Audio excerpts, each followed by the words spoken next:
All right, Coach, let's start here. Just thoughts on this opportunity and being back in Detroit. I think it's an unbelievable opportunity just to get another chance. You know, calling plays the first time at the Jets, that was an experience. I've learned from that, but just being here at home. You know, I grew up here, family's still here. I understand, you know, what it takes. I've seen the ups or a lot of the downs, and I've seen, you know, Barry Sanders. I grew up a Barry Sanders fan, so. But it's really exciting for this opportunity. You don't get too many of them, and I'm ready. You hit on something right there that I know a lot of people wonder about, so let's knock it out. Are you definitely called in the plays? I am, yes. So you mentioned it second time around. How's it different this time around for you when you have that experience in your back pocket? I just think that situation in New York, it was tough because I was hired in. I had to keep the coaches there. I didn't know anybody there. Right. Here, I know people. They know me. I know them. And we just finalized our staff. I was in on those interviews, and I can't tell you how excited I am for the coaches that we have here now. So it's big. You know, you just touched on something that jumped out at me when you were hired, and that is the familiarity. Yeah. You were here in 2022. You've worked with Dan twice. Yep. You've worked with Jared before. Yeah. You've taken some of the unknowns out of the equation when you walk in the building. How big is that?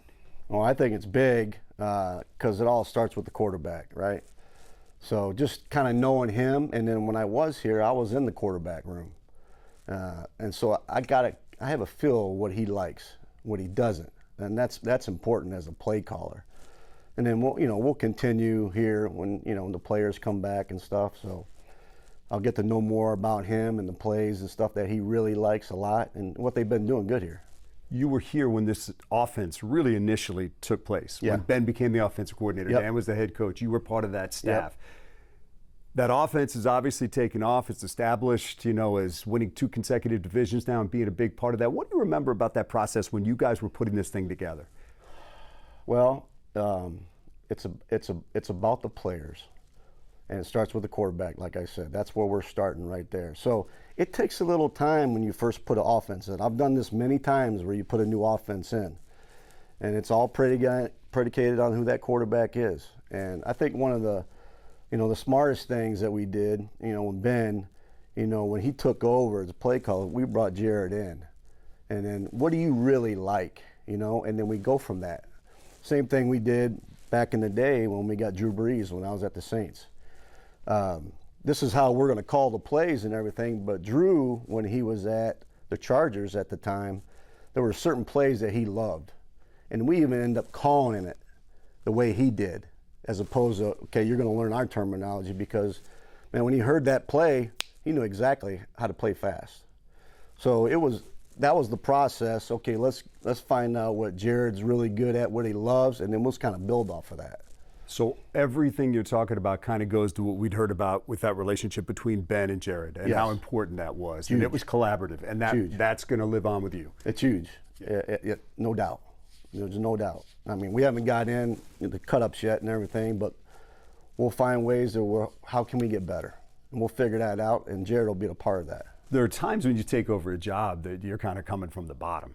You walk into a situation because things need to be turned over. This is an offense that's already established an identity. Is that a different situation for you? I mean, it's totally. I mean, they've already established, a philosophy here. And it's just my job to make sure I continue the vision of how Dan wants things. And then we'll tinker with things and here and there, and we'll see how we can make it better. You got an assistant head coach. You mentioned your staff. You got an assistant head coach in Scotty who's working with the receivers. You got Purnell back working with the quarterbacks. You got Hank that the guys love back there working running game now and that offensive line. That continuity in staff at a time when there's been a lot of turnover, how important is that? No, it's huge. It's huge because, as we get into here to our scheme evaluation, I want to know what players really like, what they don't like. So let's figure it out so, it becomes us, the way we want things. Whatever it takes, we got to do to win. But I want the players' input. That's very important that I listen to them. And then we'll formulate our own opinions and how we're going to do things. You're a Michigan guy. You're back here. Yeah. You were here in 2022. You saw a lot in just that 1 year. You saw 1-6. Saw 1-6. You saw 8-2. Yeah. And this thing started to take off. So what stood out to you about the organization and this team and Dan Campbell and a chance to come back and work here again?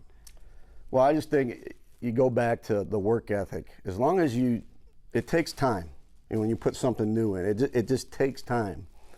I mean, the off season is not like it used to be, and you can't practice as much. You can't do this. Back in the day, you could just get going. So you got to get things done fast, and I think that's important that we make sure whatever we got to do, we got to get everybody up to par the way things are, and it starts with the work ethic. I mean, we're going to work, and we got to make sure that we're consistent in everything we do. We got to be disciplined. We got to be detailed, because that's the way I was taught. We have to do those things. Taking care of the ball. I mean, that's the number one thing. As we saw the playoffs. The teams that lost in the playoff games, they turned the ball over. It's not about the X's and O's. It's just the simple details of everything. With us taking care of the ball, making good decisions. It's all those things. That's where it all starts. Final thing. As a guy who knows what it's like to be a Detroit Lions fan, who knows what it's like to be from around here. Yeah. You ever just let yourself kind of dream about maybe holding that trophy one day and what it would mean? Oh, heck yeah. No, I thought about it when I was coming here, because I've seen it. I've seen it from a little kid, you know what I mean? With Billy Sims, and it's just all the way up. I've seen it, and, I'm out, and I see people's face, and they're just like, God, I wish we would have. I know it means a lot. I know what this town is. It's blue collar, it's grit. My dad worked for GM for 30 years. I understand what it takes. And it's my job to make sure we get that done.